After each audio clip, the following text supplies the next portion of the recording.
Hello and welcome to How to Retire on Time, a show that answers your questions about all things retirement, including income, taxes, Social Security, healthcare, and more. This show is an extension of the book, How to Retire on Time, which you can grab today on Amazon or by going to www.howtoretireontime.com. My name is Mike Decker. I'm the author of the book, How to Retire on Time, but I'm also a licensed financial advisor, insurance agent, and tax professional, which means when it comes to financial topics, we can pretty much discuss whatever's on your mind. Now, that said, please remember this is just a show. Everything you hear should be considered informational, as in not financial advice. If you want personalized financial advice, then request Your Wealth Analysis from my team by going to www.yourwealthanalysis.com. With me in the studio today is my esteemed colleague, Mr. David Franson. David, thank you for being here today. Hello, thank you. This is going to be a fun show. Now, just for the newcomers, David will be reading your questions, the questions you have submitted, and I'll do my best to answer them. You can send your questions in now or anytime during the week by either texting them in to 913-363-1234. That's 913-363-1234, or email them to heymike@howtoretireontime.com. Let's begin. Hey, Mike, I have always managed my assets on my own. At some point, I know I won't have the energy or interest to continue to manage my assets. How does someone vet an advisor and then slowly turn things over to that advisor? So let's first address why you're managing your assets on your own. Typically, what I've found is those who want to manage things on their own, it's because of one of three things. One is you did work with an investment advisor at some point, and probably they either had a lack of training or just didn't listen to you, or something happened. Maybe it was a prepackaged portfolio, was cookie cutter, and and you had a bad experience. And you've decided that you could do it just as good as them. So you start managing assets on your own. No problem with that. I get that happens often. Yeah. Just because you have a license doesn't mean you're good at your job. And every industry has people that are good at their job and are bad at their job. Doesn't mean they're bad people. It just means that there are some people that are better or worse. That's just how every industry works. All right. When we drove to work, we came in on the roads and everybody's a licensed driver, presumably. Some are great drivers, others not so good. Not so good. Yeah. You find it in everything. There are good dentists and maybe not so good dentists. Yeah. There are good doctors and maybe not so good doctors. There are good skilled plumbers and there are some not so good plumbers. Yeah. There are electricians. I mean, every profession, it's about efficiency and competence. So that's one reason why maybe you've just decided that you're better than the singular or the two people that you've worked with. And that's a very small sample size. The other one is you might have trust issues. You could just never work with someone because you can't handle the idea that someone's managing your assets, because what if? And then the last one is you've got control issues. You have to be in control. So understanding that, it's going to be a very difficult transition for you. No matter how you slice it, it's going to be difficult for you because it's an emotional thing. It's not a logical thing. It's an emotional thing, because at the end of the day, Fidelity and Vanguard, two very large companies who actively advertise and suggest that you should just buy the indexes, openly admit that professionally managed portfolios average 2 to 3% more growth year over year, net of fees, than a self-managed portfolio. Most people don't realize that. Right, yeah. So no matter how you slice it, it's going to be tough. It logically, a correct system could get you more money, but you have to understand that there's going to be that void or that loss that you're going to fill. So with that said, there are three relationships that you could have with a financial professional. And why would you do this? I really appreciate this question and how they're admitting that they might run out of energy. They didn't say this, but whenever they die, is the surviving spouse going to be able to maintain the current plan and or strategy? Many times, one spouse does all the finances and the other blindly trusts the person, just says, they handle it, I don't have to worry about it. Usually the person that says, I don't want to worry about it, is the one that lives longer. And they're now stuck with a very difficult thing. And it's often a shock to the system when they try to then manage things themselves. So really, there's three relationships that you could look out there. One is that there are advisors that just manage everything. And they say you're either all in or you're all out. That's fine. Just one way to do it. Some advisors out there will manage some of your assets, but help you with all of it. And then other advisors will do a planning only for a fee. So you pay them an hourly rate. We at Kedrick actually support all three. So you tell us the relationship you want, and then we go from there.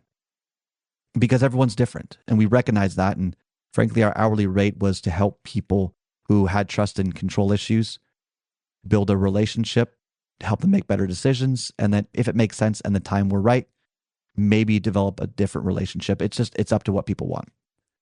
But all that said, the only way that I have found that someone can feel comfortable working with a financial professional, especially when they've been managing things themselves, is by working with that financial professional in one way or the other so that there's time in the relationship.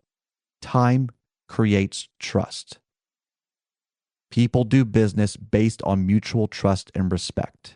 I'll be the first to admit, if I think you're sketchy, if I think you're lying to me, or if you're withholding information from me, I'm not going to work with you. I don't care how much money you have. Mm-hmm. I will only work with those who are honest, open, and transparent with me. I don't need to manage all your assets. But if I can't trust you, I'm not going to work with you. And the same should be for you. If you can't trust us or someone else, if there's no respect, you should not work with that person. This is your money we're talking about. Right. People care more about their money than their health. I get it.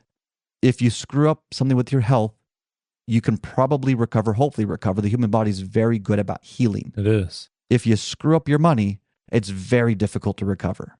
These are very important decisions. So because I believe there's more on the line, all the more reason to really make sure you've got a relationship built on trust and respect. And the only way to do that is through time. I've seen people that will say, well, look, I've got $3 million, but I've managed it myself. I've got $10 million. I've got $20 million. I've always managed it myself, but I know I need to start work with another advisor. Great. How about you give, let's say, $100,000 to the advisor that you've already spoken with and you think is going to be good, and just give them a little bit and start working with them, seeing if their models work, if their management works, and you could maybe do more or take it away. It's not a huge part of your portfolio, comparatively speaking. But unless you're willing to give, you're never going to receive trust. You have to start somewhere. And I know that's tough, but there's nothing that a person could say that would give you instant trust. It's time with the person. Time builds trust. And if you want to explore more about these options, fee only, planning with some assets managed, or just what the white glove, everything's taken care of for you, whatever the option is. But if you're concerned that your spouse might not be able to maintain things when you pass, or when you become incapacitated, or when maybe you're just getting tired of doing it, or you're losing your sharpness in the market, it's better to start now and have more time in the saddle, more of a relationship than a last minute decision. If you want to start having that conversation, kind of explore what is right, and you believe that we at Kedrick might be the right solution, then just request your analysis. It doesn't cost you anything, but at least you can have a 30-minute call with us, and then up to 2 60-minute sessions reviewing your portfolio, reviewing your plan, reviewing your investment options, your income options, your tax strategies, and so on. And see, does this make sense to entertain the relationship or not? It's okay either way, but you can't know unless you at least start the conversation. Text analysis right now if you want to start that conversation to 913-363-1234. That's keyword analysis to 913-363-1234.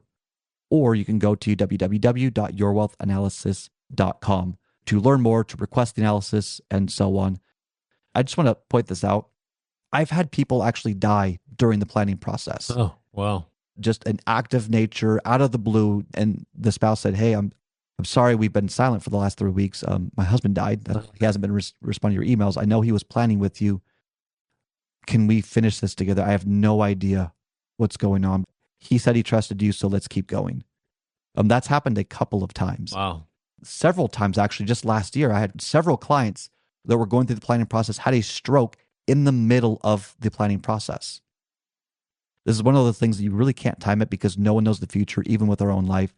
Please take it seriously. Consider your spouse, especially if they're not doing finances, to get on the same page with the professional that can take over that burden and allow your spouse to be supported with your hard-earned money for the rest of your life, that there's growth focus, that there's flexibility, that they're ready from a tax standpoint, from an income standpoint, and so on.